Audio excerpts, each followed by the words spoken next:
ആശമാർ നടക്കുകയാണ് അങ്ങ് കാസർഗോഡ് മുതൽ ഇങ്ങ് തിരുവനന്തപുരം വരെ. അന്നേ സർക്കാർ പറഞ്ഞതാണ് ഉന്നതതല സമിതിയെ വെച്ച് പഠിച്ച് ഒരു തീരുമാനത്തിൽ എത്താമെന്ന്. പക്ഷെ അതുവരെ ക്ഷമയില്ലെന്ന് പറഞ്ഞാണ് കിടന്നിടത്ത് നിന്ന് എഴുന്നേറ്റ് നടക്കാൻ തുടങ്ങിയത്. ഇതിപ്പോ നടന്നിങ്ങ് വരുമ്പോഴേക്കും സർക്കാർ നിയോഗിച്ച സമിതിയുടെ റിപ്പോർട്ട് തയ്യാറായിട്ടുണ്ട്. ആശാതൊഴിലാളികളെ മാധ്യമങ്ങളും പാർട്ടിക്കാരും കൂടെ നിർത്തി കളിപ്പിച്ചവരും പോക്കറ്റ് മണി കൊടുത്തവരും ഒക്കെ മറന്നിട്ടും മറക്കാതെ അനുഭാവപൂർവ്വം ചേർത്ത് പിടിക്കുകയാണ് പിണറായി സർക്കാർ. ആശമാരോട് പറഞ്ഞ ഒരു വാക്കുപോലും സർക്കാരിനെതിരെ പ്രവർത്തിക്കുമ്പോഴും തെറ്റിക്കാൻ പിണറായി സർക്കാർ തയ്യാറല്ല.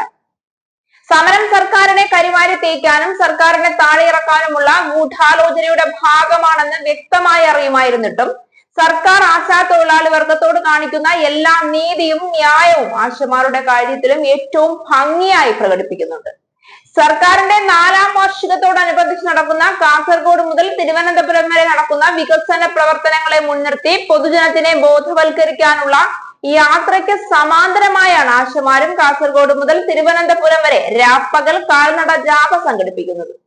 ഓരോ പൊതുസ്ഥലങ്ങളിലും ആശമാർ സംഘടിച്ച് പൊതുജനത്തിനെ വിളിച്ചുകൂട്ടി പിണറായി സർക്കാരിനെ പറ്റിയുള്ള അപകീർത്തിപരമായ പരാമർശങ്ങൾ നടത്തുമെന്നുള്ള ശക്തമായ വെല്ലുവിളിയോടെയാണ് ആശമാർ ഈ കാൽനട ജാഥ സംഘടിപ്പിച്ചിരിക്കുന്നത്. എന്നിട്ടും ഏറ്റവും അനുഭാവപൂർവ്വം ആശമാർക്ക് ചെയ്തു കൊടുക്കാമെന്ന് പറഞ്ഞ എല്ലാ കാര്യങ്ങളും ചെയ്യാൻ ഉറച്ചു തന്നെയാണ് പിണറായി സർക്കാർ മുന്നോട്ട് പോകുന്നത്. ഇതിനിടയിൽ ആശാ വർക്കേഴ്സിന്റെ സമരവുമായി ബന്ധപ്പെട്ട പ്രശ്നങ്ങൾ പഠിക്കാൻ ഉന്നതതല സമിതി രൂപീകരിച്ച് സംസ്ഥാന സർക്കാർ. വനിതാ ശിശുവികസന വകുപ്പ് ഡയറക്ടർ ഹരിത വി കുമാറാണ് ചെയർപേഴ്സൺ. ആശമാരുടെ ഓണറേറിയം, സേവന കാലാവധി എന്നിവ പഠിക്കും. ഏപ്രിൽ മാസം 3-ാം തീയതി സമരം നടത്തുന്നത് ഉൾപ്പെടെ വിവിധ ട്രേഡ് യൂണിയനുകളെ യോഗം ആരോഗ്യമന്ത്രി വിളിച്ചിരുന്നു. ഈ യോഗത്തിന്റെ അടിസ്ഥാനത്തിൽ ഉന്നതതല സമിതിയെ നിയമിക്കാമെന്നും അവരുടെ റിപ്പോർട്ട് ലഭിക്കുന്ന മുറയ്ക്ക് ആശമാരുടെ വിരമിക്കൽ ആനുകൂല്യം, സേവന കാലാവധി, ഓണറേറിയം എന്നിവയിൽ വ്യക്തമായ തീരുമാനമെടുക്കാമെന്നുമായിരുന്നു അന്നത്തെ യോഗത്തിൽ മന്ത്രി നൽകിയ ഉറപ്പ്. എന്നാൽ നിലവിൽ സമരം നടത്തുന്ന ആശമാർ ഈ തീരുമാനം അംഗീകരിച്ചില്ല. CITU, INTUC, BSF എന്നിങ്ങനെയുള്ള ട്രേഡ് യൂണിയനുകൾ ഈ തീരുമാനം അംഗീകരിക്കുകയും ചെയ്തു. ഇതിന്റെ അടിസ്ഥാനത്തിലാണ് പുതിയ കമ്മിറ്റി രൂപീകരിച്ചത്. 5 പേരാണ് കമ്മിറ്റി അംഗങ്ങൾ. ഹരിത വി കുമാറിനെ കൂടാതെ ആരോഗ്യവകുപ്പ് അഡീഷണൽ സെക്രട്ടറി R സുഭാഷ് കൺവീനറായിട്ടുണ്ടാകും. ധനവകുപ്പ് നാമനിർദ്ദേശം ചെയ്യുന്ന അഡീഷണൽ സെക്രട്ടറി, റാങ്കിൽ കുറയാത്ത ഒരു ഉദ്യോഗസ്ഥൻ, തൊഴിൽ വകുപ്പ് നാമനിർദ്ദേശം ചെയ്യുന്ന അഡീഷണൽ സെക്രട്ടറി, റാങ്കിൽ കുറയാത്ത ഒരു ഉദ്യോഗസ്ഥൻ, social development and national health mission അംഗമായ KM ബീന എന്നിവരായിരിക്കും അംഗങ്ങൾ.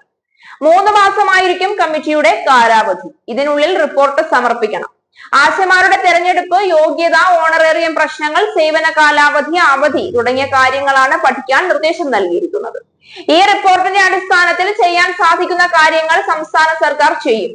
അതേസമയം സർക്കാർ നിയോഗിച്ച ഉന്നതതല സമിതിയിൽ പ്രതീക്ഷയില്ലെന്ന് സമരക്കാർ വ്യക്തമാക്കി. സമരത്തിനുള്ള ജനസമിതി കൂടിയതോടെ കണ്ണിൽ പൊടിയിടാനുള്ള സർക്കാരിന്റെ തന്ത്രമെന്നും ആരോപിച്ചു. ആവശ്യങ്ങൾ നേടിയെടുക്കും വരെ സമരവുമായി മുന്നോട്ട് പോകുമെന്നും സമരക്കാർ വ്യക്തമാക്കി.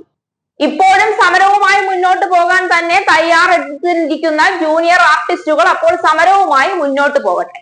സർക്കാരിന്റെ നടപടികളിൽ പ്രതീക്ഷയുള്ള യഥാർത്ഥ ആശാ തൊഴിലാളികൾ സർക്കാരിൽ വിശ്വസിച്ച് സർക്കാർ നൽകുന്ന ആനുകൂല്യങ്ങളെല്ലാം അംഗീകരിച്ച് മുന്നോട്ട് പോകട്ടെ. കേരളത്തിന്റെ ആരോഗ്യ മേഖല സമരം ചെയ്യുന്ന 4-3 ആശമാരെ കൊണ്ട് തകരില്ല എന്ന് ഇതിനോടകം എല്ലാവർക്കും വ്യക്തമായി കഴിഞ്ഞു.